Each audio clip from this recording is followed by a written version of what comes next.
Okay, now we're at step two of the process, and that is crossing the threshold. And this is very important, just like getting in the house. It's important that when you walk across the threshold, talking literally, okay, they've accepted you into the home. Now you're going to walk across the threshold into the house.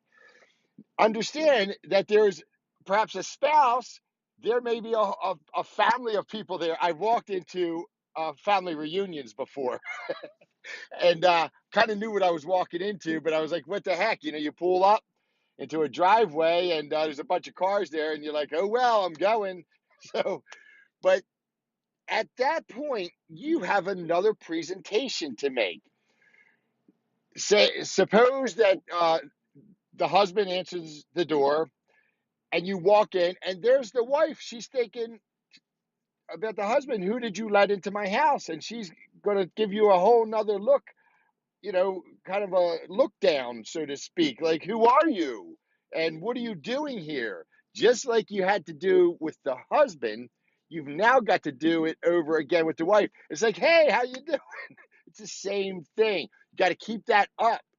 And again, you want to formally address them, and like let them know, like, hey, how's it going? How are you? Um, and you don't want to be comically, you know, outgoing, but it's again, you want that smile, and it's like, hey, how are you? And you're going to disarm them, and they're going to say, they will look at you. You'll get you'll get a whole nother stare down once you walk in the house, potentially. Again, I've walked in houses where there have been five, six, seven people, and it's uncomfortable. That's one of the most uncomfortable things for me is when I walk into a house and there's too many people, because I don't like a whole lot of people to begin with. So when there's too many people, it's like you just look around. Hey, how's it going, everybody?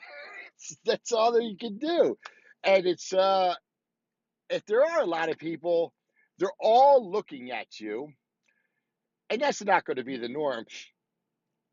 So I'm not going to dwell on that. But if there are a lot of people, they're all looking at you, and you basically have to concede at that point that is comical.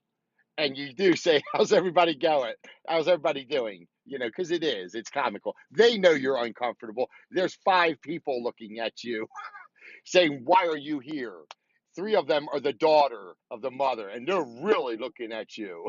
It's like, what do you think you're doing in my parents' home? Um,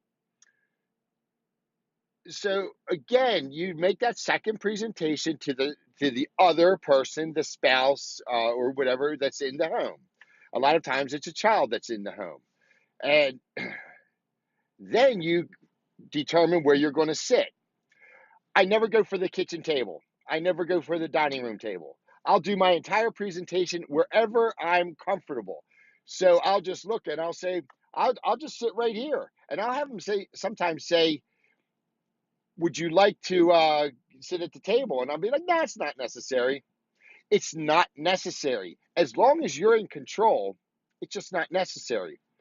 So, but again, you choose where you're going to sit. One other thing I'll point out here.